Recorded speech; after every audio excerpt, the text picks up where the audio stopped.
शान्ताकारं भुजगशयनं पद्मनाभं सुरेशं विश्वाधारं गगनसदृशं मेघवर्णं शुभांगं लक्ष्मीकान्तं कमलनयनं योगिभिध्यानगम्यं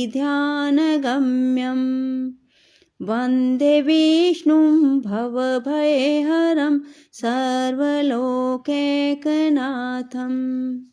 राधे राधे मेरे प्यारे भाइयों, बहनों, माताओं व बंधुओं, संस्कार की बातें चैनल में आपका स्वागत है।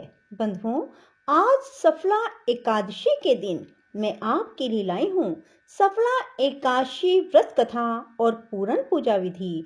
बंधुओं, कहा जाता है कि जो मनुष्य भी पौष मास में आने वाली कृष्ण पक्ष की सफला एकादशी का व्रत करते हैं, उन्हें सभी कार्यों में सफलता मिलती है। बंधुओं, वैसे तो सभी एकादशियों का व्रत बहुत ही उत्तम माना गया है, परंतु सफला एकादशी के दिन व्रत करने से मनुष्य को जीवन में सफलता मिलती है। बंधुओं, यदि आपने हमारे चैनल को अब तक सब्सक्राइब नहीं किया तो जरूर करें और बेल आइकन दबाना ना भूलें, ताकि आपको हमारी आने वाली सभी वीडियोस की जानकारी सबसे पहले हो सके। बंधुओं, अब आप हमारे साथ फेसबुक पर भी जुड़ सकते हैं, जिसका लिंक मैं नीचे डिस्क्रिप्शन में दे रही हूँ। बंधुओं, वीडियो को पूरी सुनने के बाद कमेंट बॉक्स में जय विष्णु भगवान जरूर लिखें। बोलो विष्णु भगवान की जय हो। बंधुओं, सफला एकादशी सभी पापों को हरने और पुण्य एवं मुक्ति प्रदायिनी तो है ही, साथ में सभी कार्यों में सफलता दिलाने वाली है। जो मनुष्य भी सफला एकादशी का व्रत करता है, उसे 1000 अश्वमेध और 100 राजसूय यज्ञों के बराबर पुण्य की प्राप्ति होती है। बंधुओं, सफला एकादशी का पूरा दिन उपवास करने से मनुष्य के 7 जन्मों के पाप नष्ट हो जाते हैं। जिसने एक बार भी सफला एकादशी का व्रत कर लिया, वह मनुष्य मोक्ष का अधिकारी हो जाता है। बंधुओं, मन, कर्म, वचन तीनों प्रकार के पाप सफला एकादशी की रात्रि को जागरण करने मात्र से नष्ट हो जाते हैं। बंधुओं, जो मनुष्य भगवान के प्रसन्न अर्थ स्नान, दान, यज्ञ आदि करते हैं, वे अक्षय पुण्य को प्राप्त करते हैं। बंधुओं, सफला एकादशी के दिन प्रातः जल्दी उठें, स्नान आदि से निवृत्त होकर भगवान की षोडश उपचार पूजा करें। भगवान को तुलसी दल, फूल और फल अवश्य अर्पित करें। बंधुओं, भगवान की धूप दीप से पूजा करें और रात्रि में एक अखंड दीपक लगाकर जागरण जरूर करें। देखना आपको जीवन में किस प्रकार सफलता की प्राप्ति होगी। बंधुओं, पौष मास की इस एकादशी को भगवान विष्णु के अच्युत रूप नारायण की पूजा की जाती है।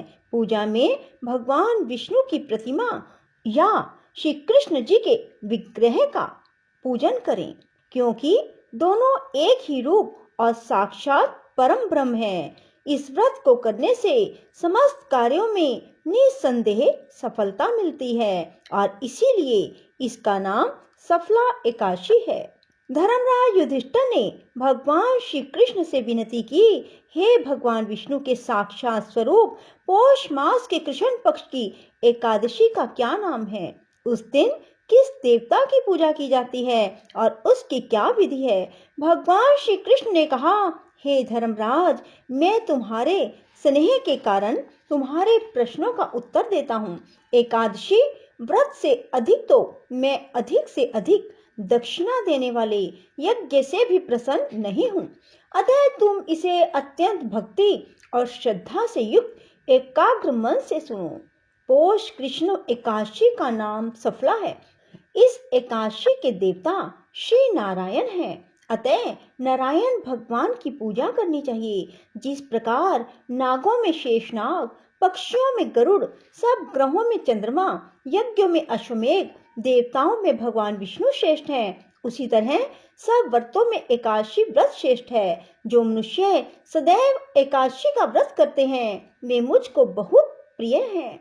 अब इस व्रत की विधि कहते हैं। मेरी पूजा के लिए ऋतु के अनुकूल फल फूल, नारियल, नींबू, अनार, सुपारी मेरे अर्पण करें। धूप दीप नैवेद्य आदि से मेरी षोडश उपचार पूजा करें और रात्रि को जागरण करें। इस एकादशी के व्रत के समान यज्ञ, तीर्थ, दान, तप और कोई दूसरा व्रत नहीं है। 5000 वर्ष तप करने से जो फल मिलता है उससे भी अधिक फल सफला एकादशी का व्रत करने से मिलता है। अब तुम इस एकादशी की कथा ध्यान पूर्वक सुनो। चंपावती नगरी में महिष्मान नाम का एक प्रतापी राजा राज्य करता था। उसके 4 पुत्र थे। उन सब में लुम्पक नामक बड़ा राजपुत्र महापापी था। वह पापी सदा पर स्त्री, वैश्यगमन और दूसरे बुरे कामों में अपने पिता का धन नष्ट किया करता था। वह देवताओं, ब्राह्मणों और वैष्णवों का निंदक था। जब राजा को अपने बड़े पुत्र के इन कुकर्मों का ज्ञान हुआ तो उसको अपने राज्य से निकाल दिया। तब वह विचारने लगा कि अब किधर जाऊं, क्या करूं। अंत में उसने चोरी का काम करने का निश्चय किया। वह दिन भर वन में रहता और रात्रि को अपने पिता की नगरी में चोरी करता। वह प्रजा को तंग करने और मारने का कुकर्म भी करता। वह वन में पशुओं आदि को भी मारकर खा जाता था। राज्य कर्मचारी उसको इन कुकर्मों के कारण पकड़कर भी राजा के डर के मारे छोड़ देते थे। वन में एक अत्यंत प्राचीन पीपल का वृक्ष था। लोग उसकी भगवान के समान पूजा किया करते थे। उसी वृक्ष के नीचे वह महापापी लुम्पक रहा करता था। इस वन को लोग देवताओं का क्रीड़ा स्थल मानते थे। पौष के कृष्ण पक्ष की दशमी के दिन वह वस्त्रहीन होने के कारण शीत के मारे समस्त रात्रि सो न सका और मूर्छित हो गया। उसके हाथ पैर अकड़ गए और सूर्योदय होने पर भी उसकी मूर्छा नहीं गई। दूसरे दिन सफला एकादशी को दोपहर के समय सूर्य की गर्मी से उसकी मूर्छा दूर हुई तो वह होश में आकर गिरता पड़ता वन में भोजन की खोज में भटकने लगा। परंतु शारीरिक कमजोरी और कष्ट के कारण वह जीवों को मारने में असमर्थ रहा। अंत में वह वृक्षों से गिरे हुए फलों को बीनकर पीपल के वृक्ष के नीचे आया। उस समय तक सूर्य भगवान अस्त हो गए थे। उसने फलों को पीपल के वृक्ष के नीचे लाकर रख दिया और रो रो कर कहने लगा, भगवान यह सब फल फूल आपके ही अर्पण हैं, आप ही इनसे तृप्त होइए। उस रात्रि भी उसको दुख के मारे नींद नहीं आई और वह रो रो कर भगवान को याद करता रहा। इस प्रकार उससे अनजाने में ही सफला एकादशी का उपवास और रात्रि में ईश्वर भक्ति हो गई। इस उपवास तथा जागरण से भगवान अत्यंत प्रसन्न हुए और उसके सब पाप नष्ट हो गए। दूसरे दिन प्रातः काल अनेकों सुंदर वस्तुओं से सजा एक अति सुंदर घोड़ा उसके सामने आकर खड़ा हो गया। उसी समय आकाशवाणी हुई, हे राजपुत्र, भगवान नारायण की कृपा से तेरे समस्त पाप नष्ट हो गए हैं। अब तू अपने पिता के पास जाकर राज्य प्राप्त कर। लुम्पक ने जब ऐसी आकाशवाणी सुनी तो वह अत्यंत प्रसन्न हुआ। हे भगवान, आपकी जय हो कहते हुए उसने घोड़े की पीठ पर रखा खाना खाया और वस्त्र एवं आभूषण पहन लिए। घोड़े पर चढ़कर वह अपने पिता के पास गया और संपूर्ण कथा कह सुनाई। कुछ समय बाद राजा महिष्मान ने लुम्पक को अपना राज्यभार सौंप दिया और स्वयं तपस्या करने वन में चला गया। अब लुम्पक शास्त्र अनुसार राज्य करने लगा। उसके स्त्री पुत्र आदि भी नारायण के परम भक्त बन गए। वृद्ध अवस्था आने पर वह अपने पुत्र को गद्दी देकर भगवान का भजन करने के लिए वन में चला गया और अंत में विष्णु लोक को प्राप्त हुआ। जो मनुष्य भक्ति पूर्वक इस सफला एकादशी का व्रत करते हैं उनको सभी कार्यों में सफलता मिलती है और अंत में मुक्ति मिलती है। जो मनुष्य इस एकादशी का व्रत नहीं करते वे पूंछ और सींगों से रहित पशु के समान है। इस सफला एकादशी के व्रत का प्रभाव तो अनंत ही है। इसके महात्म के पढ़ने अथवा सुनने से भी अश्वमेध यज्ञ के बराबर पुण्य की प्राप्ति होती है। श्री कृष्ण गोविंद हरे मुरारी, हे नाथ नारायण वासुदेवा।